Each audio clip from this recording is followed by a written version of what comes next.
Hi everybody, thank you for joining us here on Giving Tuesday. My name is Britt Isenberg. I'm the director of the Gettysburg Foundation's Higher Ground Leadership Program at Gettysburg, and I'm joined here by Gettysburg National Military Park's Chief of Interpretation, Chris Gwinn. Chris, thank you for joining us. Happy to be here, Britt. Thank you. So we're out here at the Klingel Farm, and we're very excited to be able to talk with you about the importance of this site. Chris, I'm just going to turn it over to you. Sure. You know better than anybody else. What can you tell us about the Klingel Farm here? Well, the Klingel Farm, as far as the battle is concerned, it's in the heart of the battle, and it's in the heart of what is today Gettysburg National Military Park. And if you were to ever get out and walk up to the front door of the property here, you get almost a panoramic view of most of the battlefield. So we could look off to our northwest, and if it was July 1st, we would see Union infantry of the 1st Army Corps marching towards Seminary Ridge and McPherson Ridge, where the battle is going to begin. We could look off to our north and we'd see Cemetery Hill and Cemetery Ridge, position of most of the Union Army on July 2nd and July 3rd. Where we are is actually along a ridge that on the afternoon of July 2nd, 1863, would be occupied by elements of Daniel Sicker's 3rd Army Corps when he advances to this high ground and where some of the most brutal fighting of the Battle of Gettysburg would take place.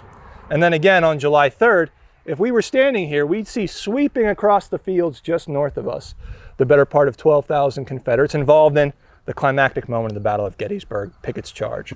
So as far as the Battle of Gettysburg is concerned, the Klingel Farm is at the epicenter. It's in the eye of the hurricane. And it's one of those overlooked, often underinterpreted spots on the battlefield, but one that is centrally important to how the fighting will occur, how the fighting will play out, including the house itself. The house will be occupied by Union troops.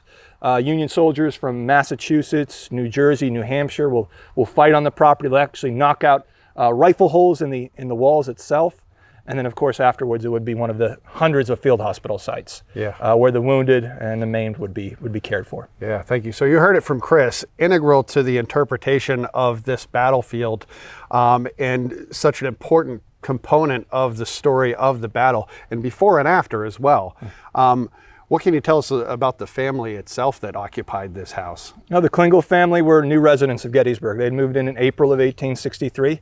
They operated a shoe store in town. Like many Gettysburg civilians, they have to decide what to do in the face of this enormous battle.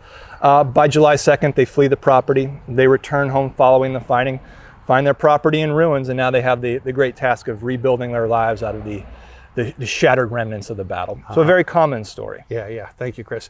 Well, we have a very important project underway. And Chris, I'm just going to ask you the question as bluntly as possible. Why is it so important to preserve this home, this site?